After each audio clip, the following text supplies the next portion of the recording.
and everybody here knows that when she's playing. Well, There you hello. are.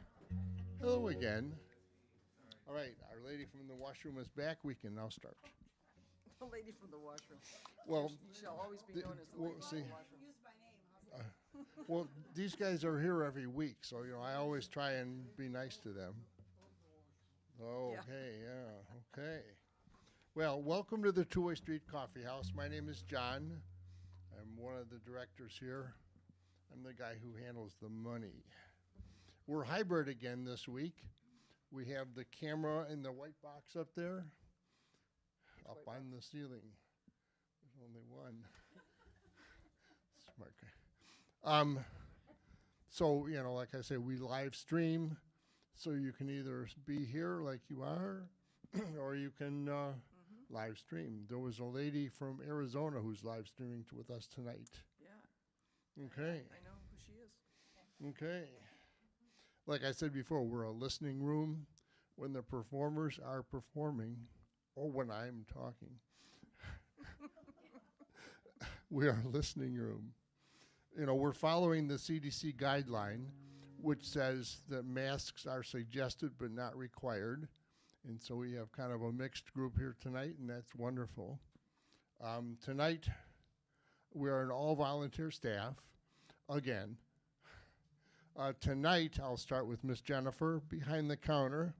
You can always tell, because she's the only woman here in the volunteers. Behind the counter. Behind the counter. Well, I mean, of the volunteers. Yeah. And then Tim's got the camera. Joel's in the back doing the sound. And my name is? John. Thank you very much. Not Bob. A few weeks ago, she called me Bob. But tonight, we've been in operation for 51 years in this room, except for the one time when it flooded. But other than that, every 51 years, 52 weeks in a year, you do the math. Quite a few people have been here. This lady has been here several times herself, and she's here again tonight. So we've got Tret here tonight. The last time we saw her, she was virtual with us in July of 2021. There's a flyer on the table that gives you more bio on you, and you can read that, or a lot of you probably already know her very well. So, are you ready to play? I am ready. Oh, good. Well, then, they didn't come to hear me, you know No, that. they did not. Okay. Here we go. Well, thank you for coming out tonight for live music. It's nice to see it coming back a little bit, and I really appreciate you being here this evening. I start with a song. I always start with this song. It's a sing-along. And it's hard these days to ask you to sing along. If you're masked, you can certainly sing as loud as you want.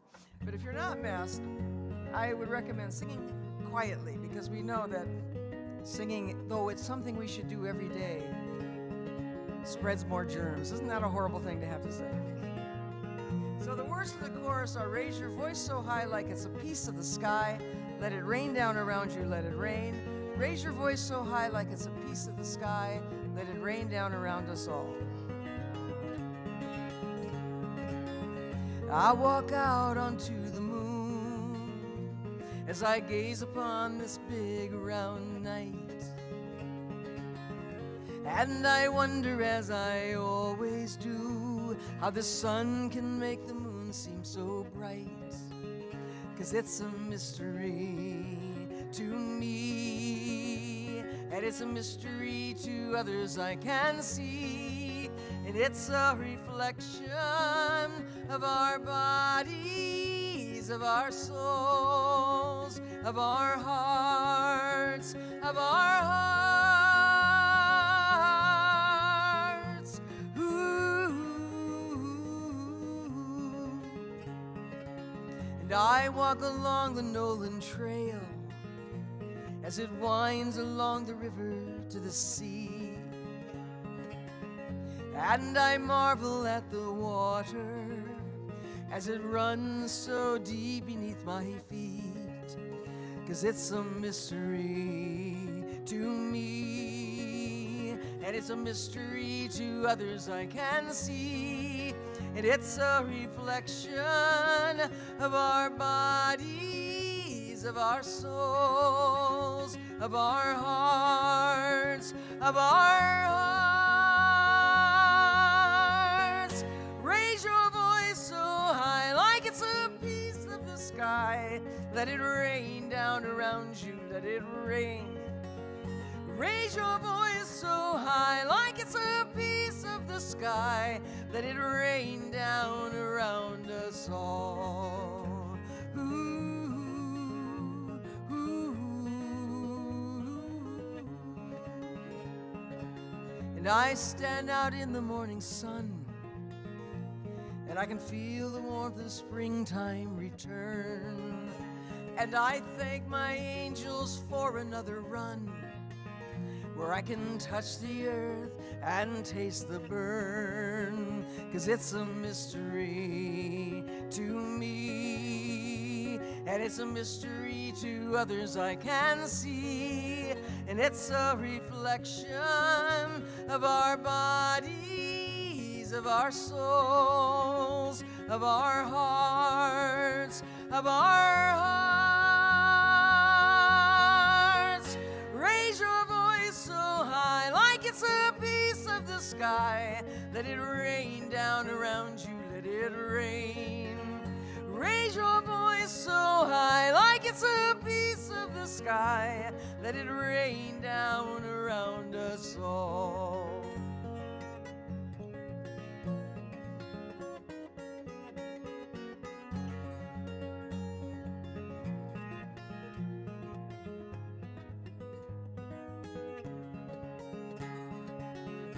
Sing with me. Raise your voice so high like it's a piece of the sky.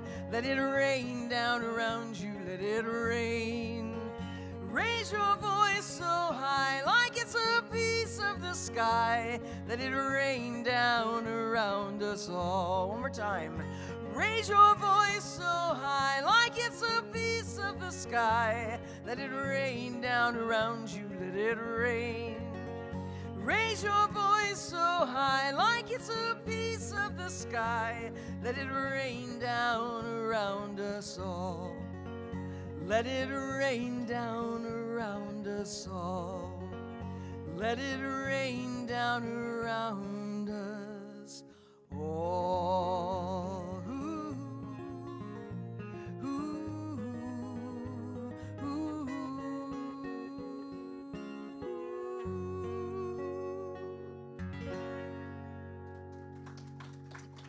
Thank you. Thank you. Nicely done. Well, this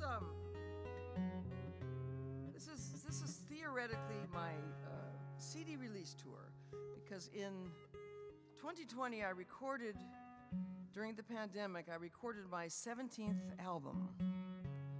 And I say album because I precede CDs by decades.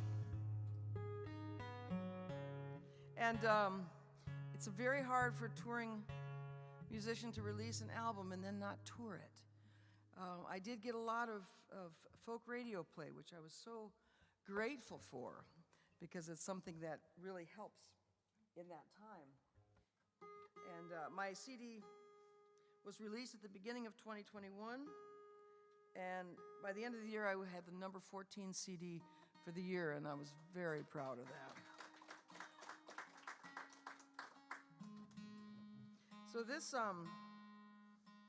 So I am doing a lot of stuff from the new CD. I'm pretending that it's just brand new and it was just released. We're kind of trying to forget these last few years anyway, so this song is called Stone by Stone. And I call it an autobiographical look at love through the lens of time. And it touches on three major relationships in my life. My 20-year personal and professional relationship with Chris Williamson, my 10-year relationship with Jane Weldon in Madison, Wisconsin, and my beautiful marriage to my lovely wife, Lauren. stone by stone.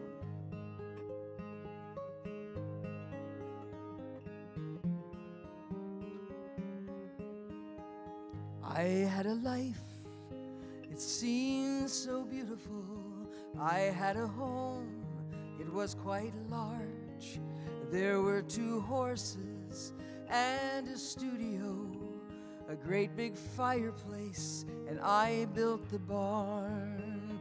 7 acres in the country. In '93, my mother died. For 7 years, somewhat numbly, we walked the pasture, stride by stride. It is amazing that life continues, and stone by stone we move along. I have a new life, it too is beautiful, and I keep the old inside my songs.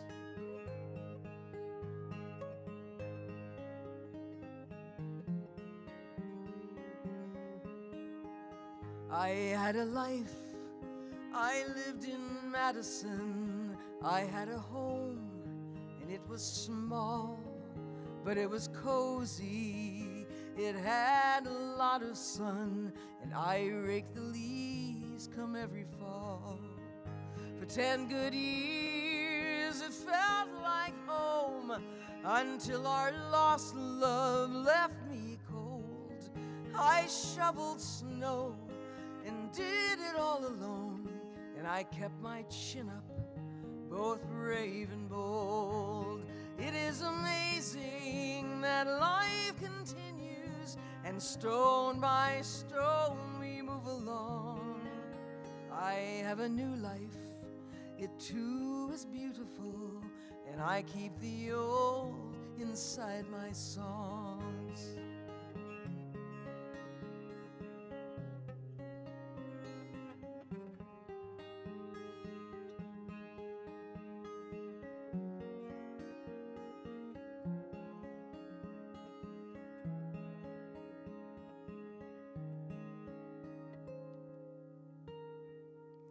Now I have a life near the ocean. I've traveled far for another shot, and I have children and great commotion, and a wife. Who would have thought? In all my years and all these miles and all the shoes that I have worn, there is renewal. Once in a while we die a little to be reborn. It is amazing how life continues, and stone by stone we move along. I have a new life, it too is beautiful, and I keep the old inside my songs.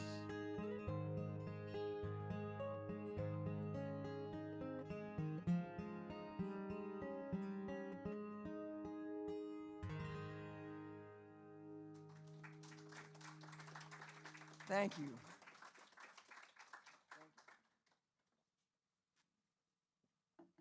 So yeah, sometimes you get it right away. I admire those relationships. Some of us have to work a little harder. It takes a lot of practice sometimes. But they're all lessons to get us where we are in life. I don't regret any part of my life. Stepping stones. But I think one of the greatest lessons of all in life is the lesson of forgiveness.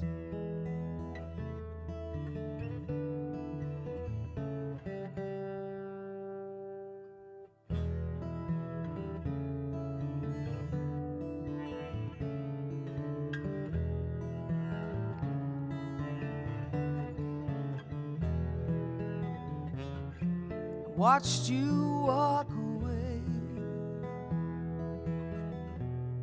and I watched us fall apart, and I wondered how I'd get through it, and how I'd ever regain my heart.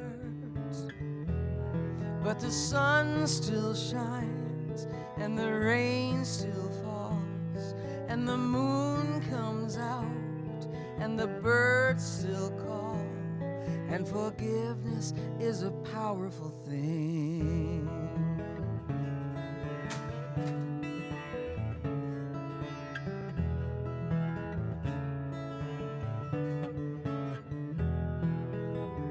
And I can still hear those words and sense the pain in my heart, but I don't lie awake any longer, wondering how it all came apart.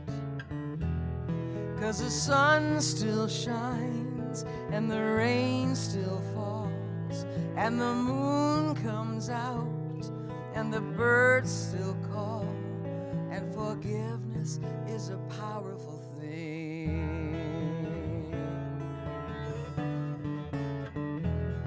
And I wish you the best, I wish you so well, and I hope you never ever have to go through that hell. But the beautiful thing is that hell isn't real. It's when you're caught between the prayer and the wheel.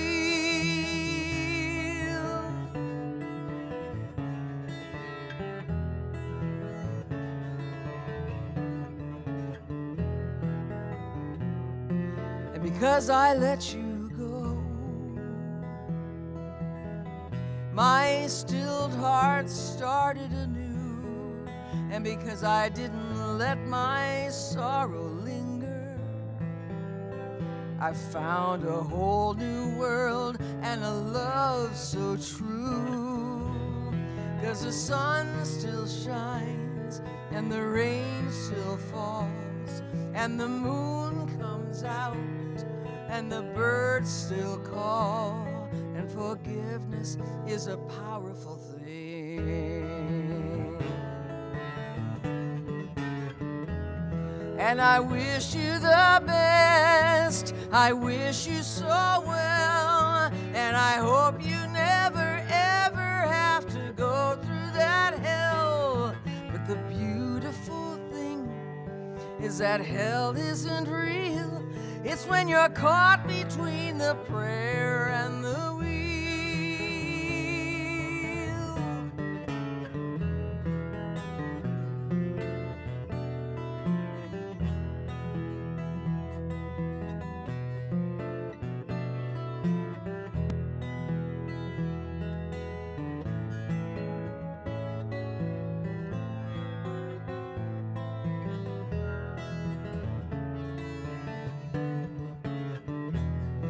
The sun still shines, and the rain still falls, and the moon comes out, and the birds still call, and forgiveness is a powerful thing.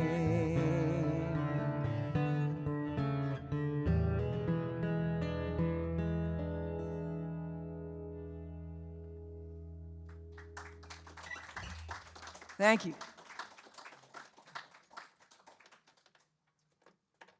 Thank you. Well, this next song, also on the new CD, was actually the #1 song in the month of February in 2021. And it's a song that came out of a songwriting competition. There's a DJ in Las Cruces by the name of Ron Cook who has a nonprofit called A Still Small Voice for You. And the last few years, he's been running these songwriting competitions. And I submitted both this year and the year before. He called me up to say, would you like to be part of this? And I did, because there were cash prizes, and it was during COVID. Well, any time, actually, for that matter. And the grand prize was $500. So the subject matter was to be either monuments, Black Lives Matters or some social justice issue. And I had been wanting to write a song about the monument situation because I live in Newport News, Virginia, which is just a short drive from Charlottesville. And we all know what happened in Charlottesville. And we all know what that crazy man who's still saying crazy things, what he said in that time, something we will never forget. You know, and it did initiate moving a lot of these monuments into museums where they belong, not in town squares, but in museums, because they are a part of history, but we do not want to. Anyway, I won't go on about that. So this is called Monuments, and by the way, I did win. Thank you. Tear down the walls, tear down the monuments. To end ignorance is our main pursuit. Take away the hatred, take away the arrogance. Why can't we all focus on truth? Some say the past is the past, that it's no longer real, that it only opens wounds that have never healed. The result is the same, whether by force or a sleepy driver. We all are complicit in the face of the survivors. Tear down the walls, tear down the monuments. To end ignorance is our main pursuit. Take away the hatred, take away the arrogance. Why can't we all focus on truth? Each generation has questions where they find different ends to make sense of a world on which their life depends. So much goes unsaid when the saying is imperative. How do we find our voice in this ever-changing narrative? Tear down the walls, tear down the monuments.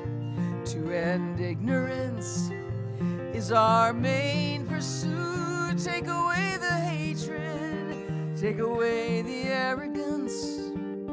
Why can't we all focus on truth? As old as a civil war, as new as Black Lives Matters, society disrupted, democracy in tatters, celebrated by some and detested by others. But in the end we must remember we're all sisters and brothers. Tear down the walls, tear down the monuments. To end ignorance is our main pursuit. Take away the hatred, take away the arrogance. Why can't we all focus on truth? Why can't we all focus on truth?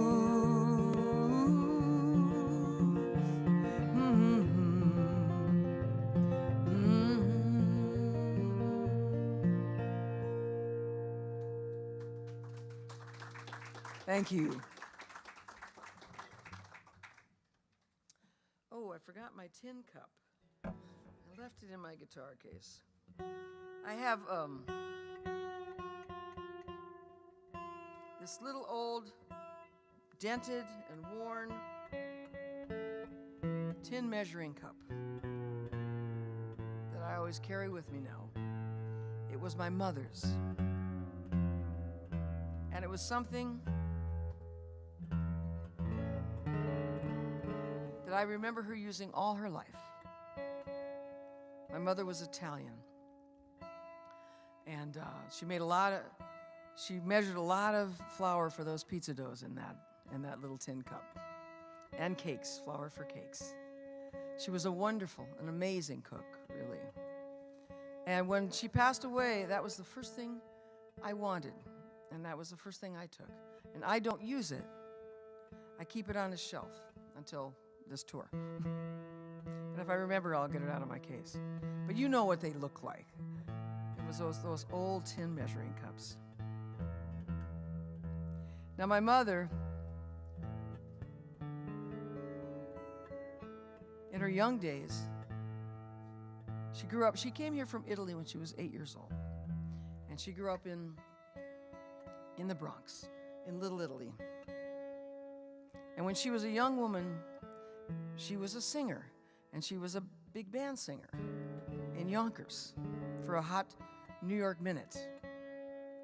She did not care for the lifestyle, neither did her father.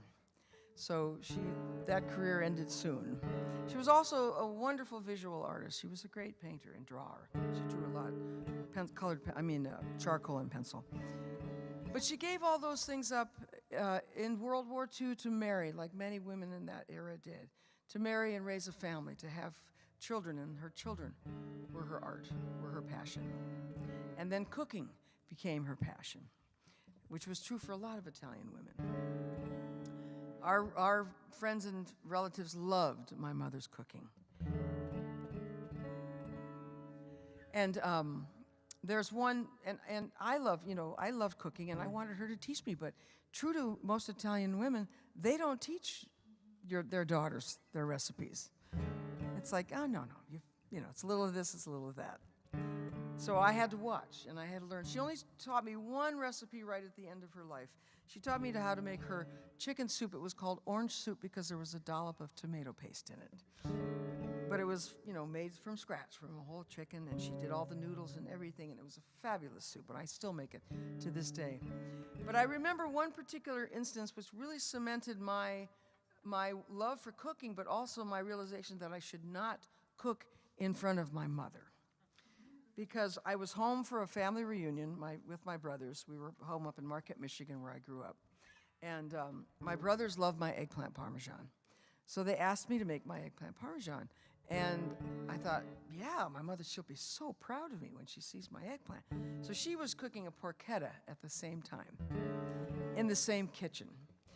So I'm cooking I'm making my marinara sauce, and I'm thinking, oh, she's going to come in and smell this, and she's going to go, wow, you're really a good cook. So she walks in the kitchen, and she goes, I can't smell my porchetta. And that was it. I never cooked again in front of her.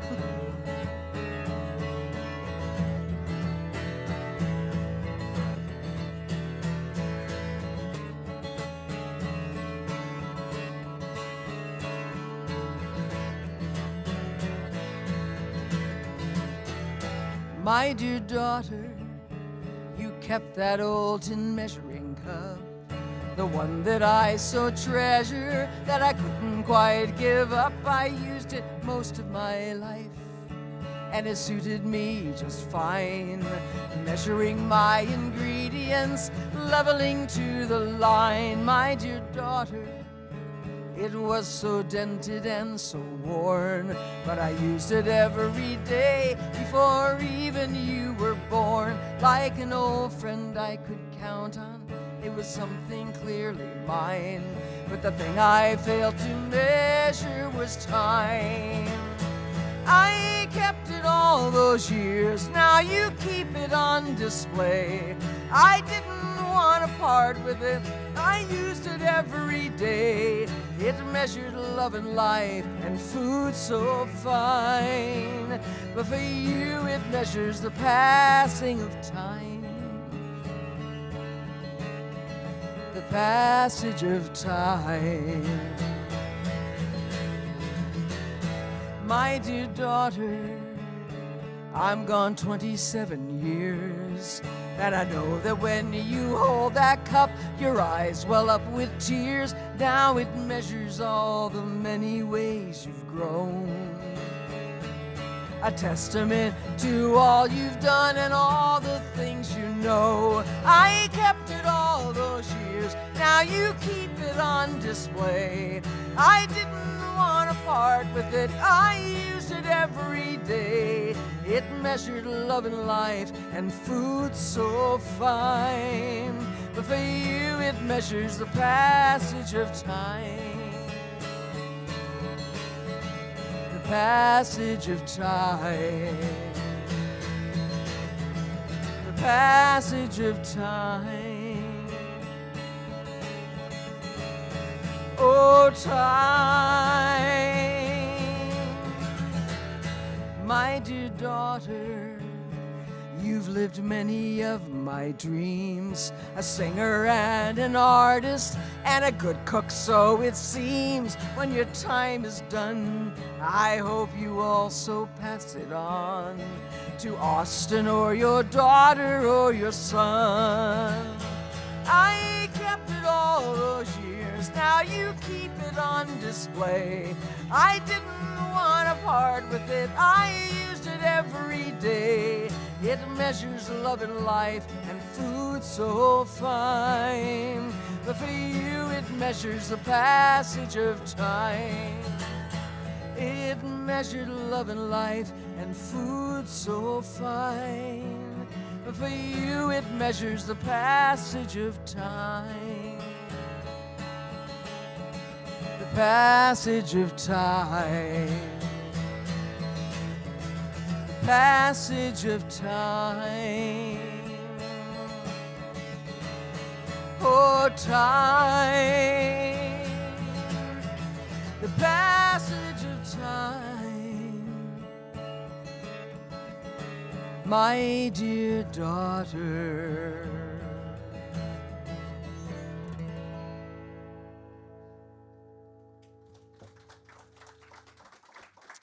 Thank you.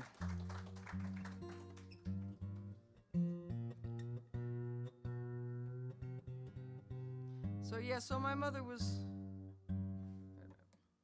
born in Italy. Family came over here in 1928 and settled in Little Italy, and they were tormented by the established Italians because they didn't speak English. They didn't look American. So this has been going on a very long time. My mother had to protect her little brother because he would get beat up a lot.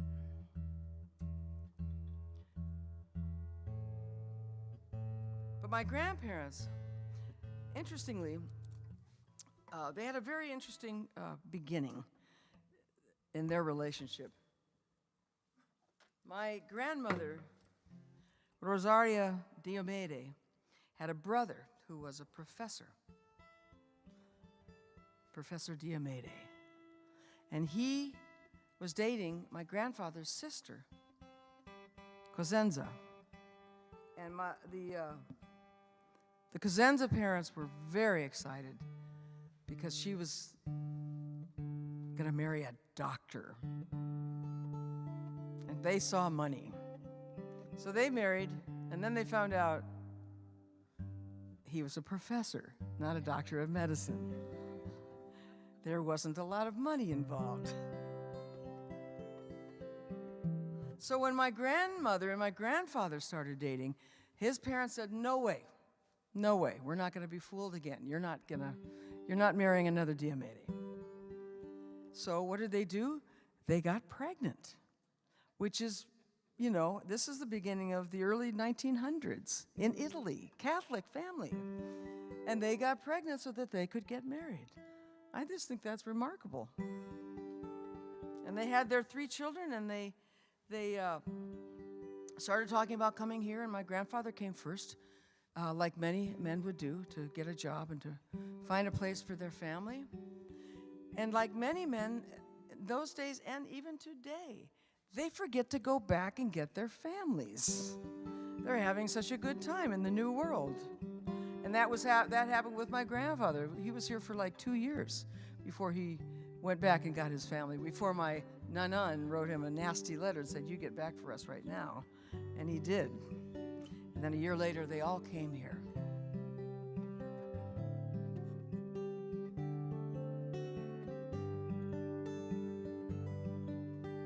God knows when they met, sometime during the war.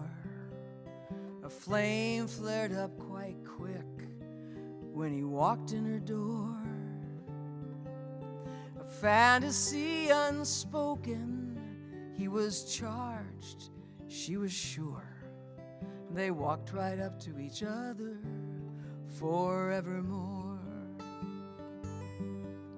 They married soon, I know, but when I really can't say, 'cause they've left us all and gone off to another place. But they bore 3 gorgeous children on that Adriatic Sea. They walked right up to each other, it was meant to be. Oh, those old memories, oh, those old days. And all I have is this photo and what little I've learned from a lower class and a poorer life and a mighty strong will. They made their way to America.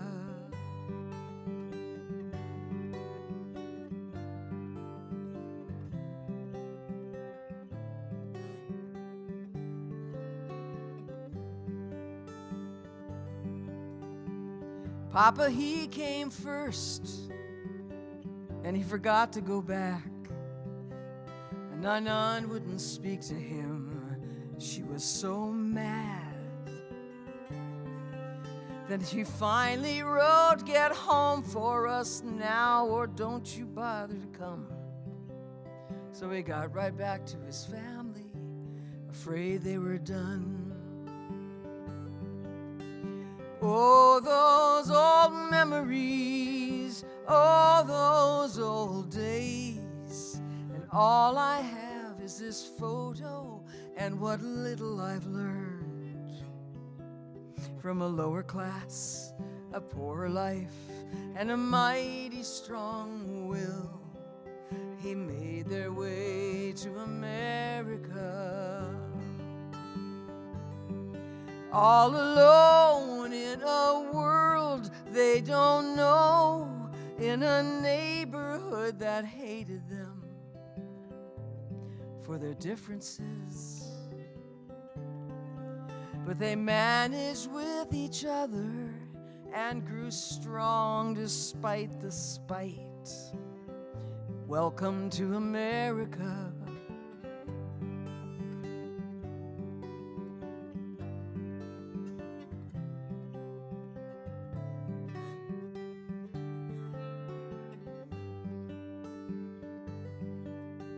Papa died at 62. He had a bad heart. At 83, Nanan played her last card. And from the photo, you would have thought they were much older than their days. But that generation wore time in a different way. Oh, those old memories, oh, those old days. And all I have is this photo and what little I've learned from a lower class, a poorer life, and a mighty strong will. They made their way to America. From a lower class and a poorer life and a mighty strong will, they made their way to America.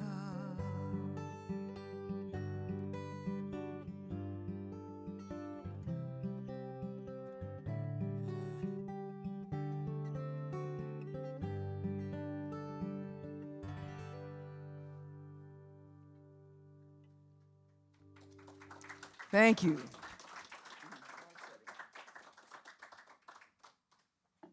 Thank you. This next song is the title song of my 2018 CD, Roses in November. And it's a song that I wrote about climate change In 2017, I wrote it, when there was still lots of denial of climate change. There still is, unfortunately.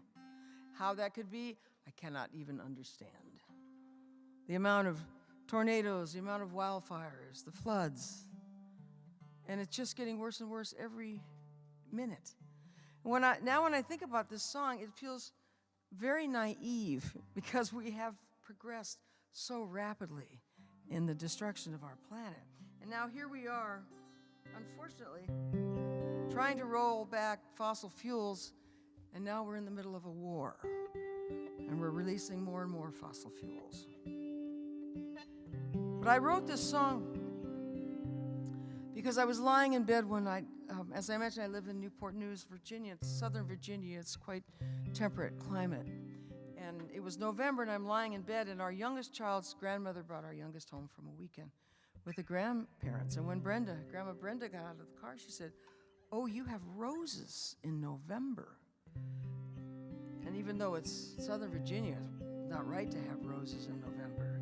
And the next year we had roses in December. And then we had roses in January. And then the weather shifted back to more what we would consider normal. But who knows? I mean, pretty soon I won't know when to cut back my roses. But that is the least of our worries these days. But when I heard her say that, I thought, there's a song.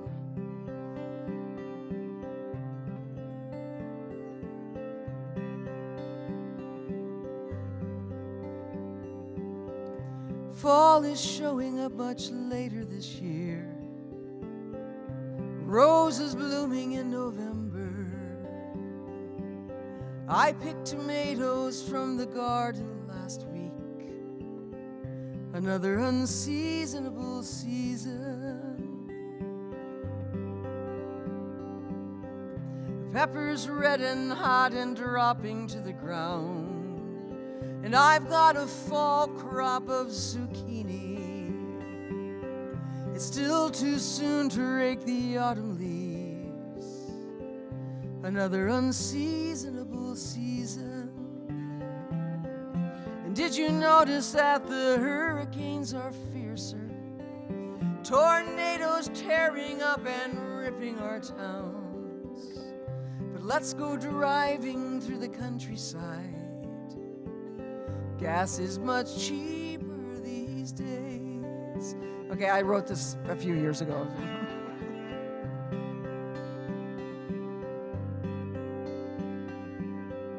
I bought some apples, not a blemish to be found. Though the limes are hard and thready. And does the rice seem more expensive than before? Another unseasonable season. And did you notice that we had more rain? Though other states are deep in drought, still let's go driving through the countryside. Gas is much cheaper these days. Should we go out and buy a brand new truck? Hell, the rates are really low. We could drive across the state so fast and outrun the storm that's about to blow.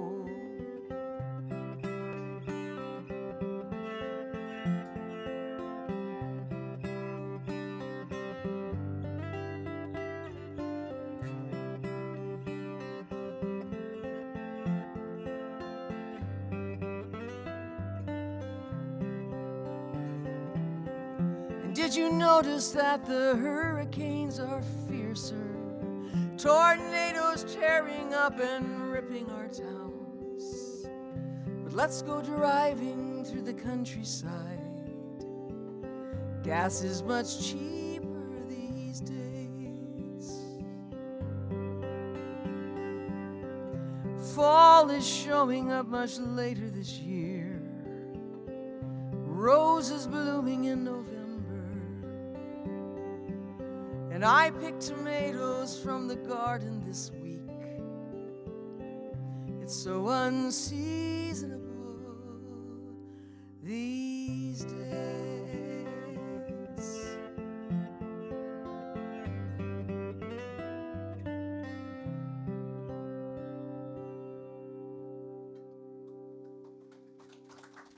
Thank you. Thank you. Well, I have one more song for you, and we'll take a short break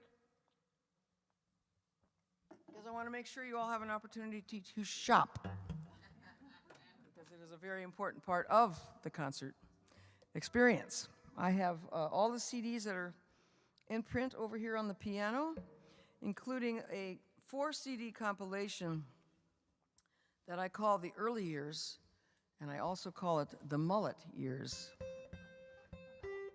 except for the very first one. It's my very first album from 1973, when I had very long hair and I was 22 years old. And then my 3 sort of pop rock folk albums from the 80s and into 1990, and those are the mullet years. And they are no longer in print, so I do computer burns. They're MP3 files, and they're good files, so that's a compilation of the early stuff. And then all my other CDs, I also have download cards, because I'm not sure you know this, but if you buy a download card from me, I only have download cards for 4 of the CDs, but if you buy a download card from me, I get the whole $10. If you buy from Amazon, I get maybe $4. And any of these places that are selling your music, the artist doesn't get, the whole amount. Bandcamp and myself are the best paying ones, and also Goldenrod Music, who handles my stuff and has forever. Also, I know that many of us all stream, and streaming is great because you can't put everything on your phone. But if you only stream, the artist won't make any money. I make a fraction of a fraction of a fraction of a fraction of a penny for 500 some plays. It's criminal. But if you buy the music, even if you don't have a CD player, or just give it to someone who does, or put it in a drawer. Because if we don't sell the music, we won't be able to make the music, because we don't make money from streaming. So those download cards are there, and also you'll notice I'm running a slideshow, because the other thing I do is I paint dogs and cats. I mean, I don't paint dogs and cats. You could do that yourself. I do portraits of dogs and cats. So check that out if you're interested. And I'm going to close with a brand new song, or brand new since my last CD, and it's become a favorite. It's my pandemic love song called Peanut Butter Toast.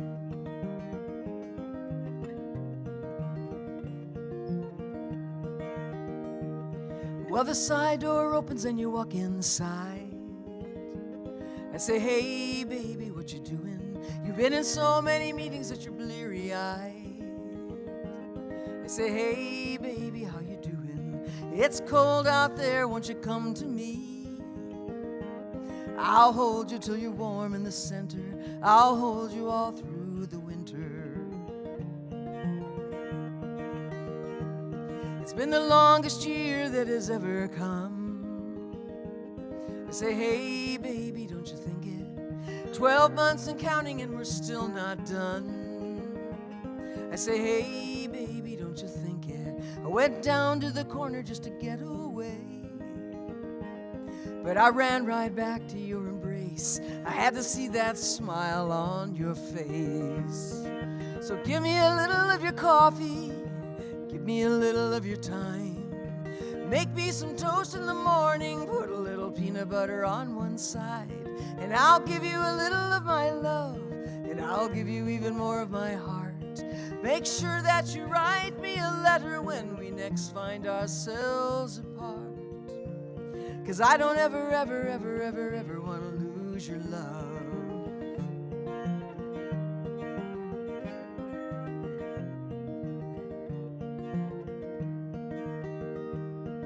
Well, how about we go down to the sushi bar? I say, hey, baby, wanna do it? Put on a sweater and get in the car.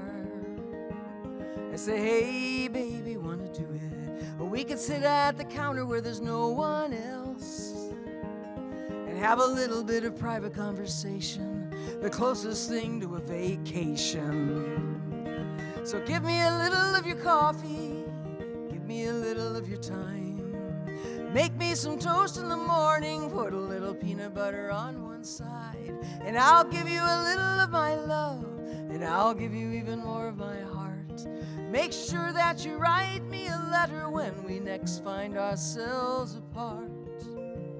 'Cause I don't ever want to lose your love. Well, every day feels the same, even though every day is new. You and I are the lucky ones. You've got me and I've got you.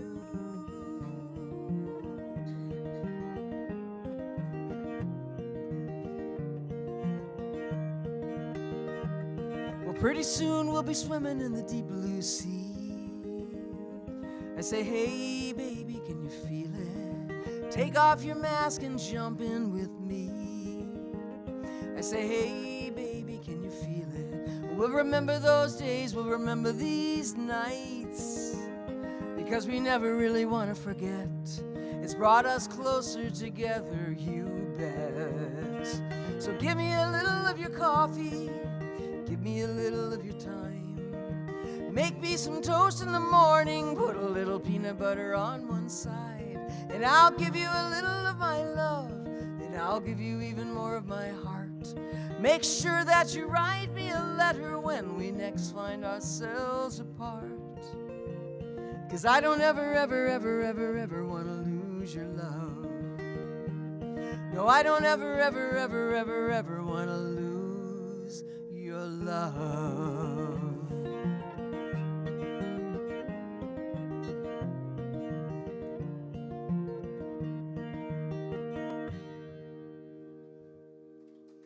Thank you so much. I'll be back in 10 minutes. Okay.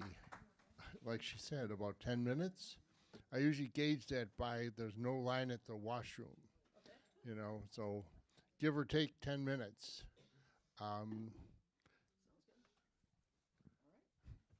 Go ahead and do it.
All right, now we're back.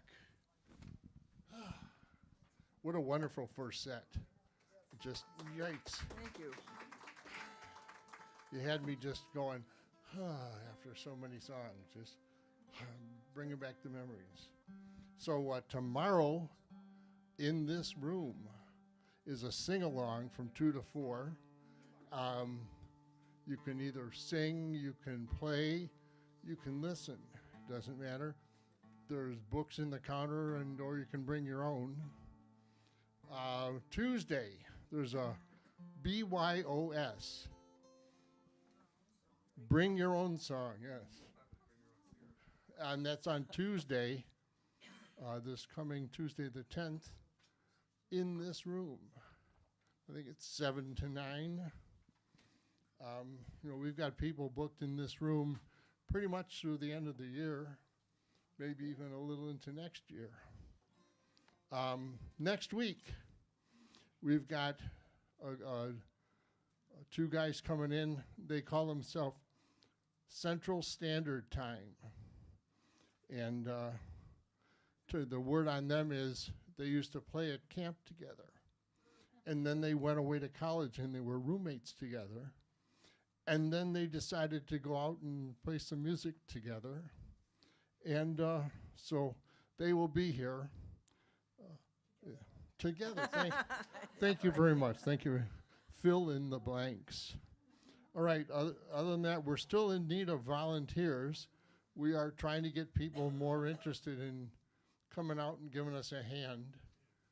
And Sam will do it? All right. With that, I'm ready to give it back to you. Okay, great. Here you go. Thank you, John.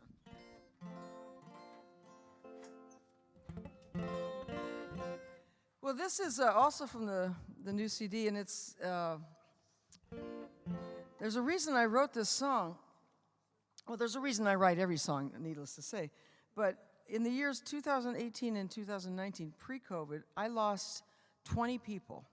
I lost 8 family members and 12 friends and colleagues. And it was like just one after another. It was insane. And the worst, of course, was my father, who I lost in late October 2018. He was 99 years old. So he lived a beautiful, long, beautiful life and was cognizant to the very end. But it was hard. And I lost an uncle after him, and an aunt, and a cousin, and my wife Lauren's father, and her sister's mother-in-law, and just on and on and on. But the strangest one, and the reason I wrote this song, was my father died in October, and his wife of 25 years, who was 15 years his junior, was not doing well without him. And they had decided in the last few years of his life to live full-time in Beaver Dam, Wisconsin. They would winter in Florida and summer in Beaver Dam because her son lived there. And they decided, because my dad was getting so old, that they would just stay in one place, and they chose Beaver Dam, which I thought was bizarre because they hate winter and they hate the snow. But on the other side of it, though, in Florida, the senior transportation is horrific, does not exist. So it's not, I don't know why all the seniors are down there, because they don't take care of them. But, I'm not a senior. I'm not talking about it, yeah. So anyway, so I said, why do you guys you don't want to live in Beaver Dam in the winter? They had a steep driveway. It says, you're going to slip on the ice, you're going to hit your head, and you're going to die. And that's what happened to my stepmother. Wasn't my fault, but it was so strange. I mean, she lived, because she was so lonesome for my father, she lived for mail from their friends in Florida. And she would walk down to the mailbox. Now, she had walked down to the mailbox one other time, and she had fallen in the snow and sat there for 20 minutes before the mailman came and was able to pick her up. And if it had been during one of the polar vortexes, she would not have lived. So her son said, Mom, just please let me get the mail when I get off work. But she wouldn't. That's what she needed to do. And she walked down that driveway in an ice storm and slipped and hit her head. And she died within an hour of one of my oldest and dearest friends Joan Lowe, who was a woman who engineered the first, Chris Williams' first album, Changer and the Change, within an hour of each other. So I finally said, I gotta write something. I gotta write something, but I don't want it to be morbid. We all think about what happens next, if anything, you know? So I thought, well, I'm just gonna write a little happy ditty about the afterlife. Because that, you know, something you can dance to, because my dad loved to dance, so. And it's a sing-along.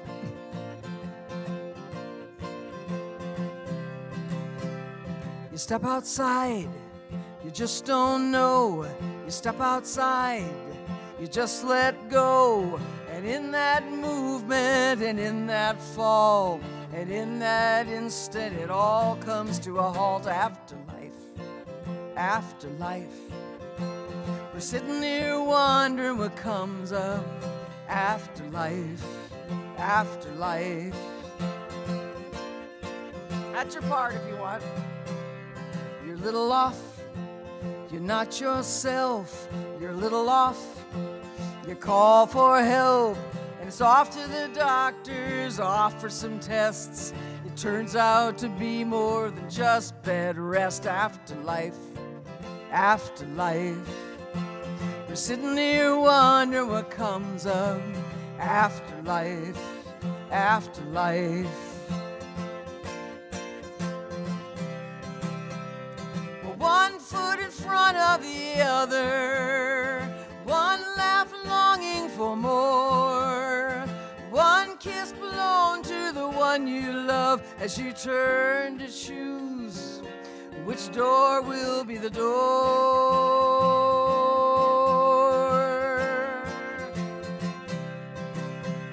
So you're on the plane, you're flying somewhere, you're on the plane.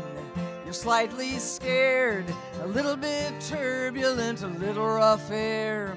You're holding your breath and saying a prayer. Afterlife, afterlife. We're sitting here wondering what comes up. Afterlife, afterlife.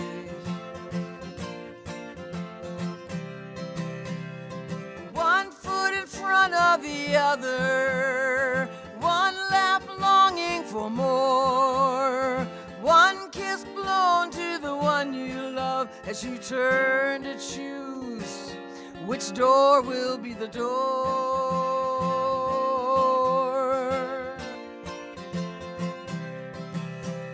So you get in the car, you're on the road, you get in the car, you're headed home. Suddenly headlights are headed right at you. Somebody lost control. Afterlife, afterlife. We're sitting here wondering what comes up. Afterlife, afterlife.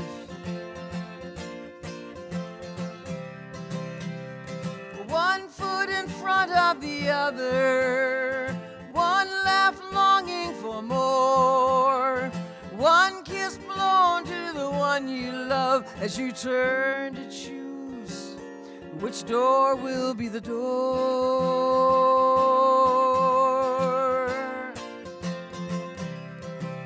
Afterlife, afterlife. We're sitting here wondering what comes up. Afterlife, afterlife. We're sitting here wondering what comes up. Afterlife, afterlife.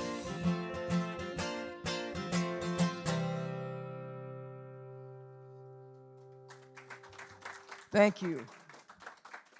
Thank you. So yeah, the second verse of that is really about my father, because he, at 98, he had the shingles very bad and painful, the nerve stuff, the painful shingles. And it was masking something he realized in the next year, in 18. And in July, he went in to see a doctor, and he never came home.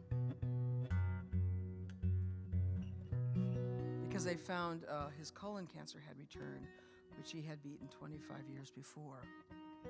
But again, my dad, he was ready. He had such an amazing life. He loved sports. He lived for sports. He grew up on a farm on the Iowa-Minnesota border in Winnebago County. And he had 5 brothers and 5 sisters. And the brothers all played baseball, all on the farm, in school. He played after school in City League. He played till he couldn't play anymore, and then he became an umpire. And when he couldn't ump anymore, he took up golf, which is what you do. And he became an avid golfer, just crazy golfer. And the weird thing is, though, that about 18 years before he passed away, he lost his central vision to ischemic neuropathy, and it didn't stop him from golfing. He learned how to golf with his peripheral vision. And he had 6 holes in 1 after he went blind. And he would win. I mean, he quit at 98 because of the shingles. He would have played to the very end. He loved the game so much, and his only complaint in his later years was that there was no one in his age group to play. He had to play those younger kids. Now, my dad was Norwegian, and Norwegians are there any Norwegians in the room? Yes, no? No? I'm in the wrong state. That was last week, and I was in Minnesota. Norwegians are very competitive, and when he would win, as this old man who's blind, and he would beat these younger guys, he'd go walk up to them and he'd shake their hand and he'd say, "Congratulations." He says, "You know I'm legally blind." So, just to rub it in a little bit more. But he was a wonderful, generous, kind man, as long as you didn't talk politics. And he taught us wonderful lessons, because he loved sports, and he loved to dance. My daddy was so cool, first in the family to high school. He'd never rest till he aced each test.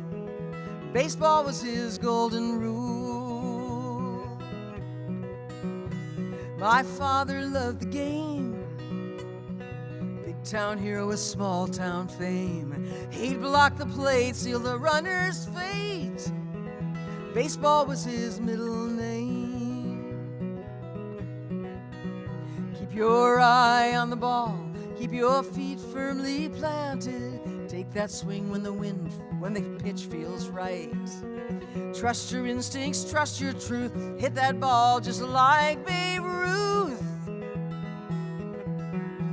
My father taught us lessons from home plate.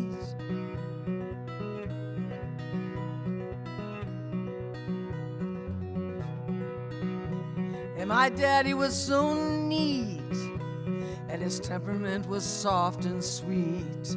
A boy well groomed, the girls would swoon. His dapper ways and dancing feet.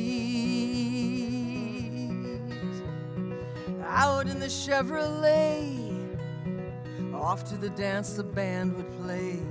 He'd spin and twirl those pretty girls, and he'd dance a swing till the light of day.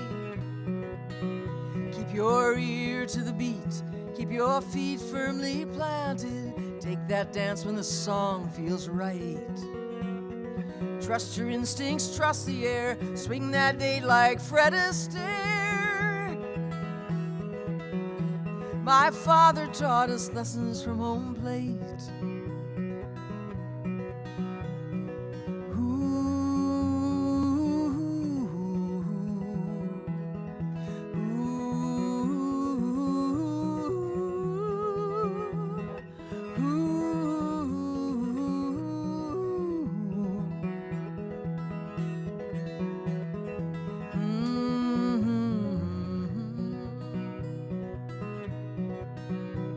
And his golf game is still fine.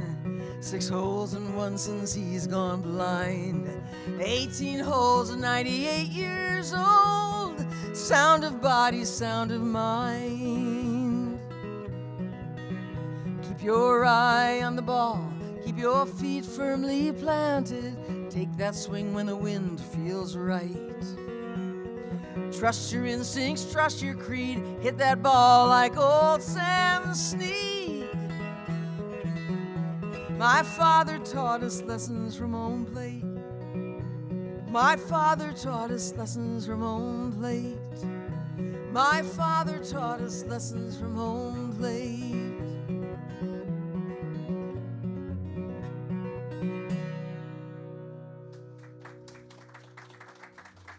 Thank you.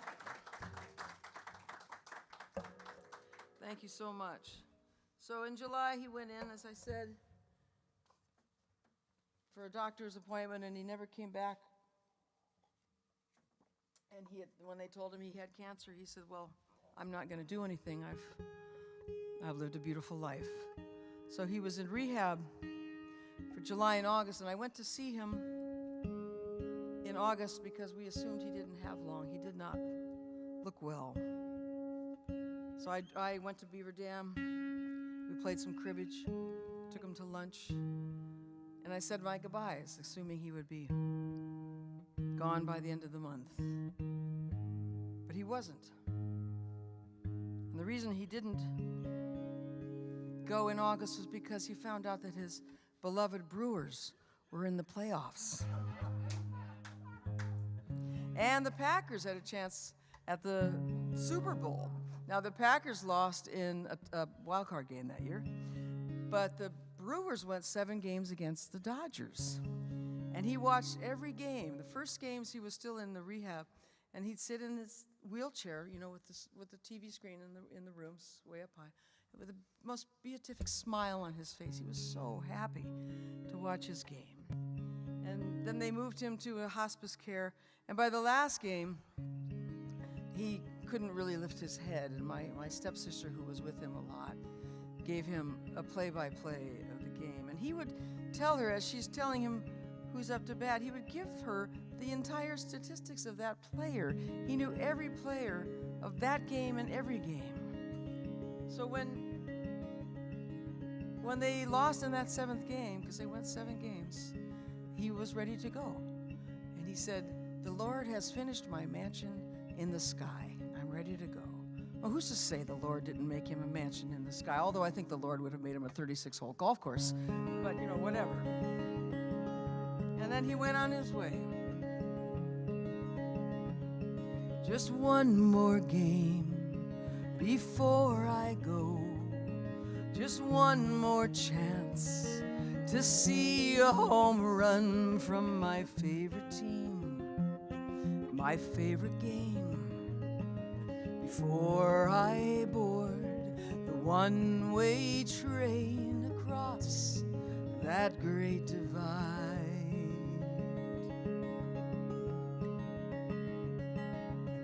I know I'm walking the thinnest line. The doctors told me I had little time. At 99, it's fine to be on my way. But all I ask for is one more game.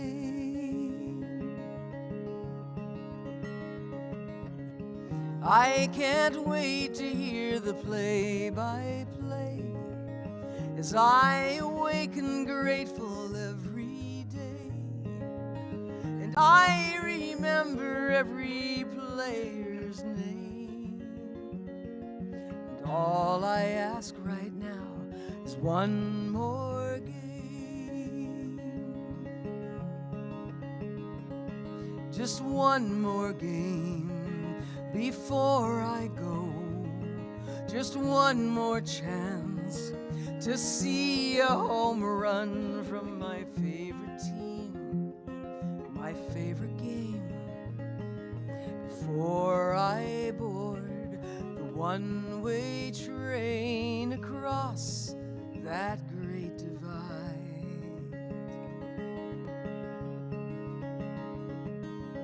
Score by score and pitch by pitch, a right field catch from a home run hit, the crack of the bat and the ball in play.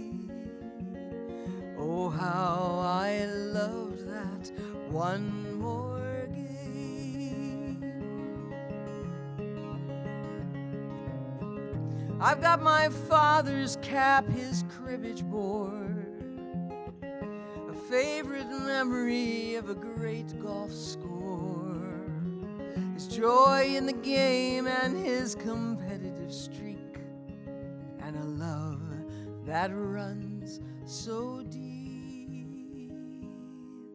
So just one more game before he goes, just one more chance to see a home run from his favorite team, his favorite game, before he boards the one-way train across that great divide.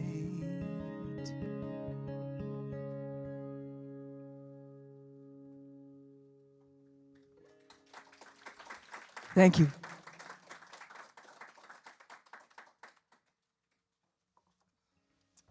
Thank you. I come from a long line of old bones on my Norwegian side. And my grandparents, who lived to be 96 and 98 and had 11 children and farmed for most of their life. And when they retired from farming, they moved to a little town in southern Minnesota called Keister, which is an unfortunate name for a town, even though it's in the bottom of the state. And they lived on one end of Main Street. They lived on what was called U-Turn Corner, because there was nothing else to do in Keister. You drive up Main Street, you turn around in front of my grandparents' house, you drive back down, and the other end of Main Street was my cousin Kenny's pool hall. And that was the place to be. And my grandfather, in his 80s, in his retirement, was a breakfast cook in the pool hall. And proudly so, because he was the oldest man in Keister. Now, not only did my grandparents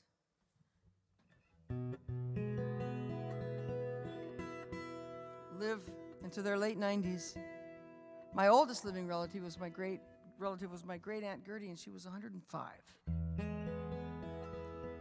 My oldest Uncle Udvin was 102, and he danced till he was 100.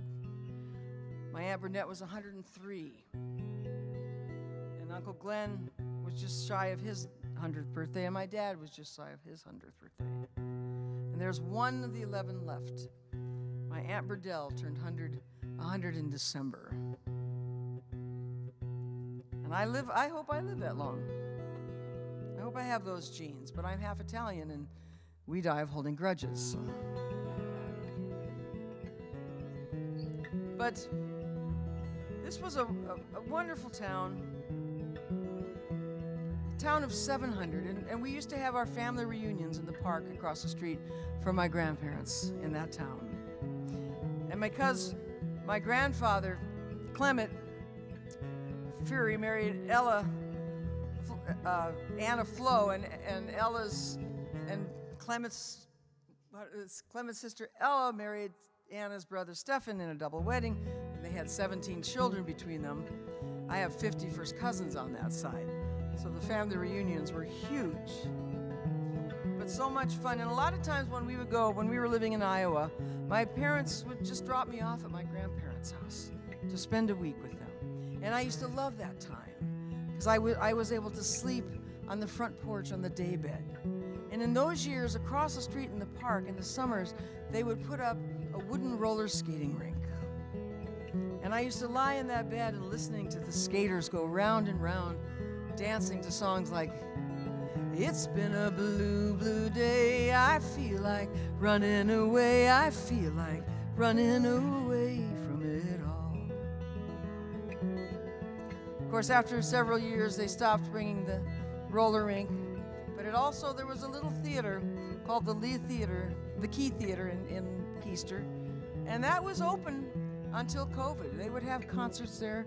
People would come from all over to play at the Key Theater. Just a great little town. So when I left the West Coast in 2000, after 30 years of living on the West Coast, and moved back to the Midwest to live in Madison, I drove a Ryder truck and I pulled my car across country, and I decided that I would stop in Keister because I wanted to shoot some footage. I had a song about my grandparents called Ancestors, and I thought I would do a video.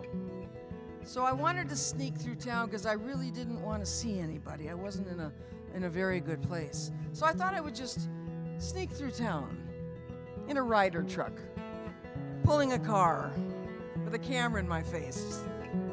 And I went through town a couple times, nobody came out. So I thought, oh, I made it. So I stopped at the edge of town at a little gas station to get something to drink. And as I'm walking back to my car, this old guy comes up to me with his hands in his pockets. He goes, "You're a furry, aren't you?" Now you have to understand, most of my relatives pronounce the name Furry. It's actually Fure, which means furrow in Norwegian. But when they came to this country, they changed it to Furry. And my dad was the 8th of 11 children, and he changed the pronunciation of the name to Fury. And for that alone, I will be eternally grateful to my father, because I could be Tret Fure from Keister, which does not have the je ne sais quoi you're looking for in a name. And Tret is also the Norwegian word for tired. I would be tired and hairy. That doesn't work either. So he says to me, "You're a furry, aren't you?" I said, "Yeah, how'd you know?" He says, "My phone's been ringing all morning." So much for sneaking through town, I guess. But I wanted to write this because I have so many relatives who never left that town or the surrounding areas and lived their whole life there, and I can't imagine that because I have so much wanderlust in my blood. I turned off of 90, south on 22, heading down the 2-lane into town. Driving a rider truck, my car in tow behind. I think I might have passed my uncle's farm. And I'm on my way to somewhere new with an urge to glimpse the old, to see if Grandma's house is still the same. With a movie camera as my eye in wonder as I go, capturing my past in moving frames. And don't you know, behind those curtains and all those weathered panes are whispers, there are strangers on the street. And if I had the strength of heart, I'd knock on all those doors and find out what it's like to never leave.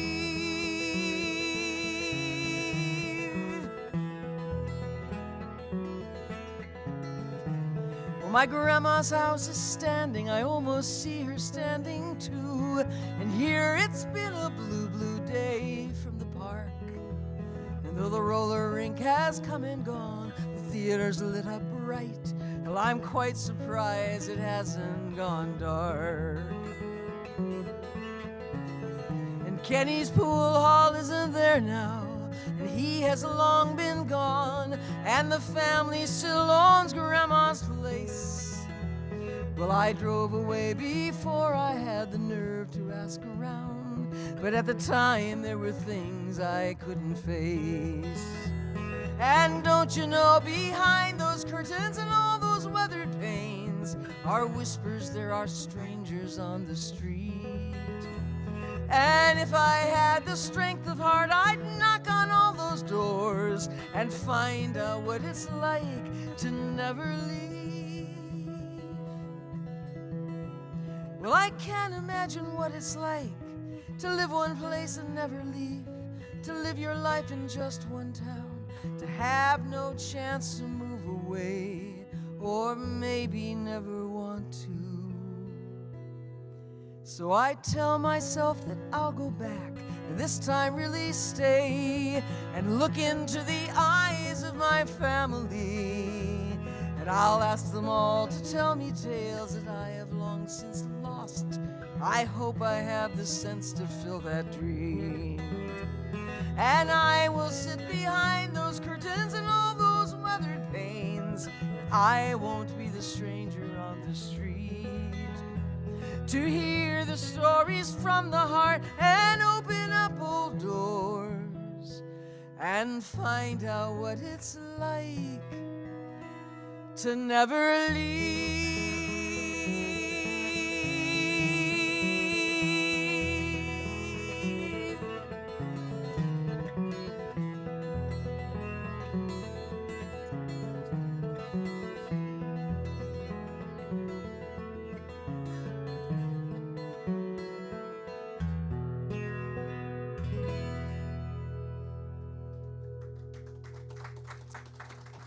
Thank you.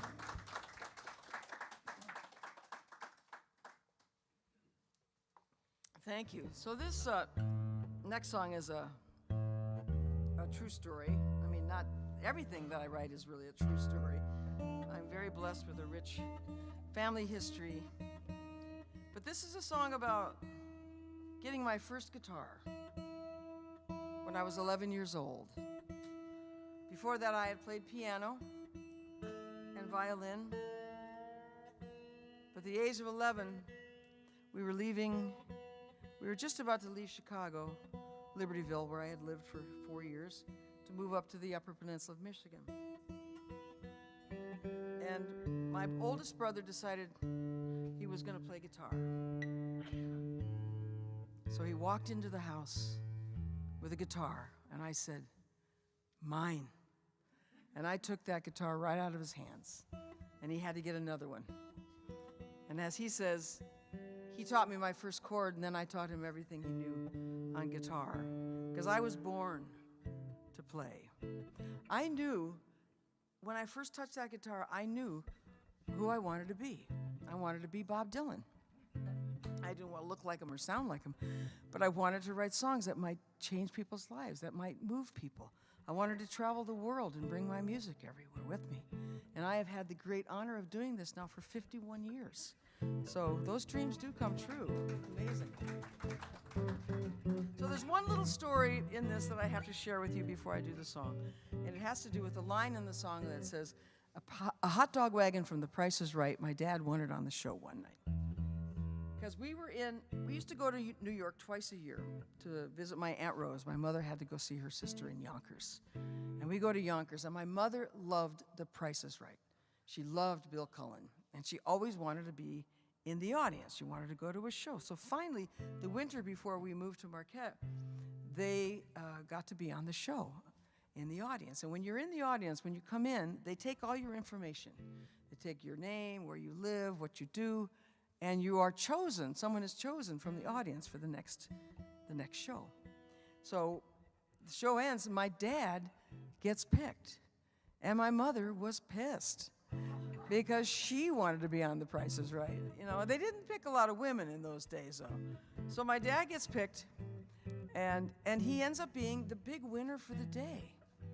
And he wins a Vendmobile, which is a 3-wheel hot dog wagon with this metal canopy on top, you know, in stainless steel. And we had to take that thing up to Marquette. And my poor brothers, who were in high school, who were so excited to be the cool kids from Chicago moving to the UP, had to sell hot dogs all summer out of the hot dog wagon. So that's what that line is about.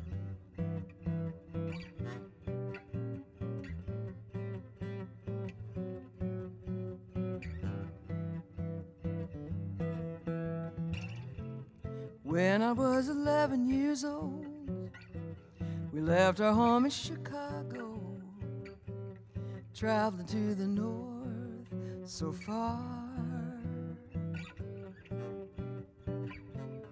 Didn't know what was in store, only knew I wanted more. And that was when I got my first guitar. 4 kids, my mom and dad, pots and pans and football pads, a Davenport twin beds and a dinette set.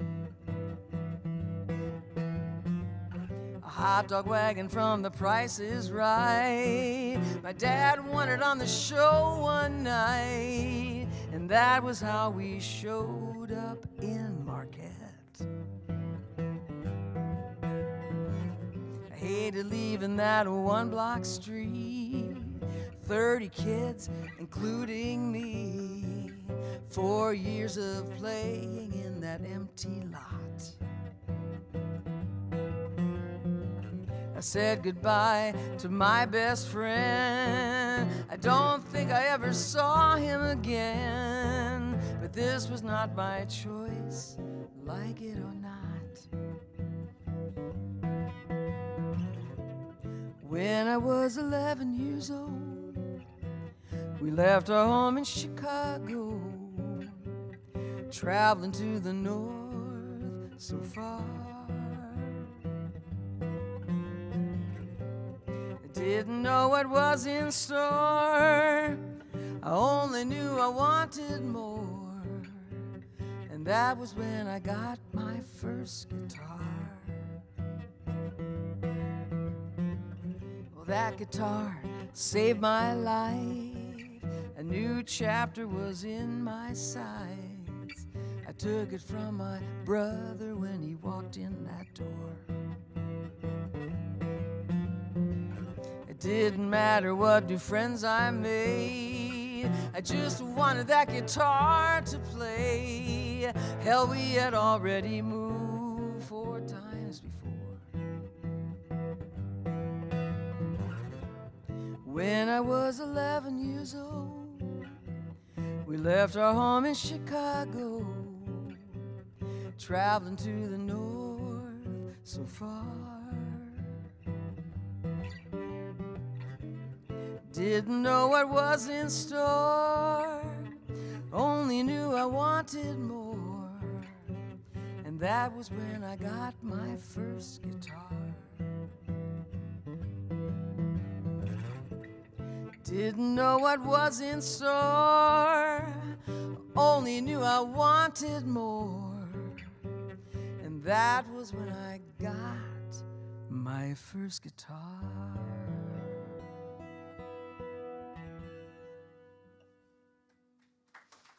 Thank you.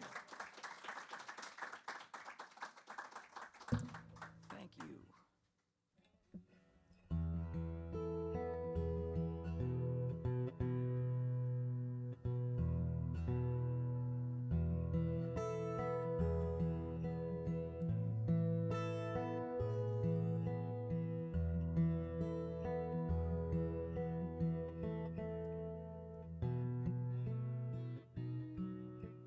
Well, life has not been easy. There's so much pressing on you. Between the kids and me, you're stretched thin. But far beyond that sadness and all that frustration lies a beauty that we share from deep within. You get up each morning, you're off to work each day, and I try to make it easy as you go. But I'm not always here, and you're on your own and lonely, and the kids aren't often close enough to hold you. But we love you with all our hearts, we love you with all our souls. We love you with every bit of who we are, 'cause you're amazing, you're amazing, you are. We just want you to know, though we're not always there to tell you, that you hold us all together with your glue. It binds us like nothing that we have ever known. It's supple, it stretches, it's true. And we love you with all our hearts, we love you with all our souls, we love you with every bit of who we are. You're amazing, you're amazing, you are.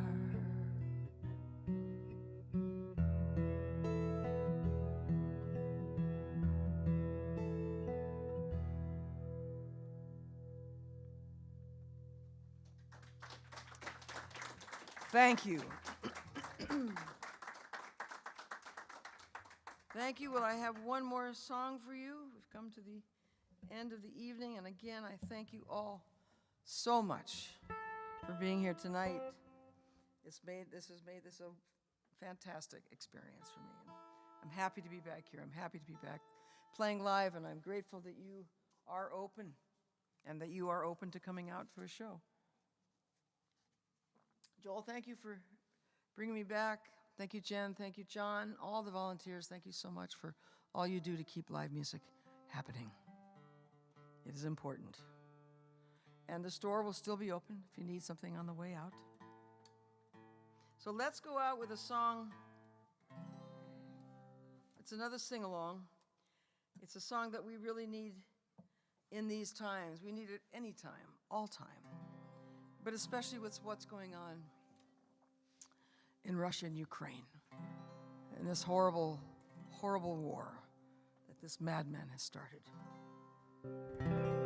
It's a song about freedom, and may we sing for freedom all our lives. Carry freedom in your heart, carry justice as a goal, carry love in every fiber of the fabric of your soul. Carry freedom in your heart, carry justice as a goal, carry love in every fiber of the fabric of your soul. Carry freedom in your heart, carry justice as a goal, carry love in every fiber of the fabric of your soul. Carry freedom in your heart, carry justice as a goal, carry love in every fiber of the fabric of your soul. When your seams are tearing and your sleeves are threadbare and your shoes are wearing from the road, when your spirit's too thin and your heart's too heavy, remember all that we've been told. Carry freedom in your heart, carry justice as a goal, carry love in every fiber of the fabric of your soul. Carry freedom in your heart, carry justice as a goal, carry love in every fiber of the fabric of your soul. When the world seems shredded and our battles stitched up and the fighting nothing more than show, when our fuel is fracked and our lives hijacked, remember all that we've been told. Carry freedom in your heart, carry justice as a goal, carry love in every fiber of the fabric of your soul. Carry freedom in your heart, carry justice as a goal, carry love in every fiber of the fabric of your soul. Still our lives aren't equal, it's just another sequel to a tragic tale that we've been sold. If I can't get married or I can't be buried by the one I've pledged forevermore, carry freedom in your heart, carry justice as a goal, carry love in every fiber of the fabric of your soul. Carry freedom in your heart, carry justice as a goal, carry love in every fiber of the fabric of your soul. Carry freedom in your heart, carry justice as a goal, carry love in every fiber of the fabric of your soul. Carry freedom in your heart, carry justice as a goal, carry love in every fiber of the fabric of your soul. Carry freedom in your heart, carry justice as a goal, carry love in every fiber of the fabric of your soul.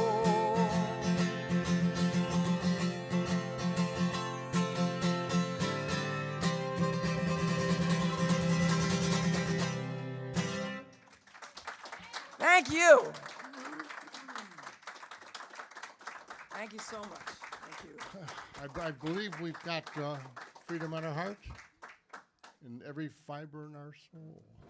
Something like that. Yeah, yeah. Great. Good.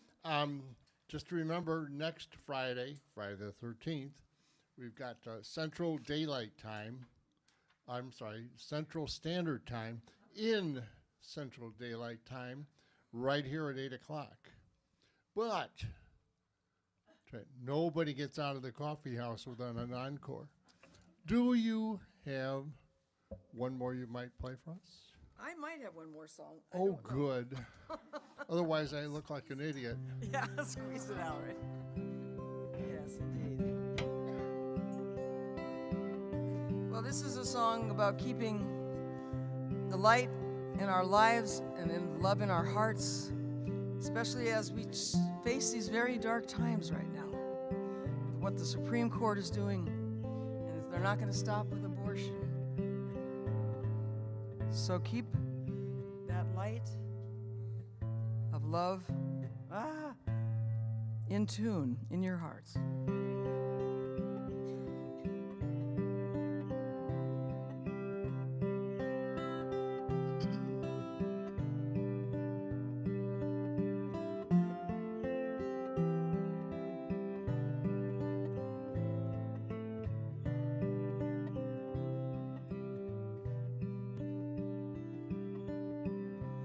I am sitting in this circle with my humble guides, surrounded by the ones I love, protected on all sides, breathing out and breathing in, and holding all that's fine. Though the world around me shatters, I center on this time. And for just one moment we are still beneath the dark and the dreary.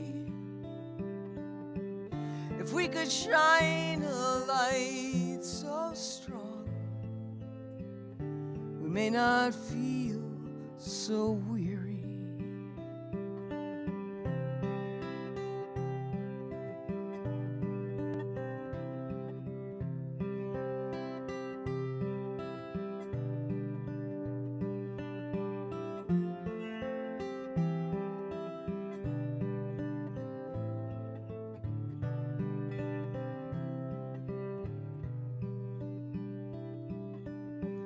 If for just one moment we are still beneath the dark and the dreary, if we could shine a light so strong, we may not feel so weary. Breathing out and breathing in, and holding all that's fine. Though the world around me shatters, I center on this time. For I am sitting in this circle with my humble guides, surrounded by the ones I love, protected on all sides.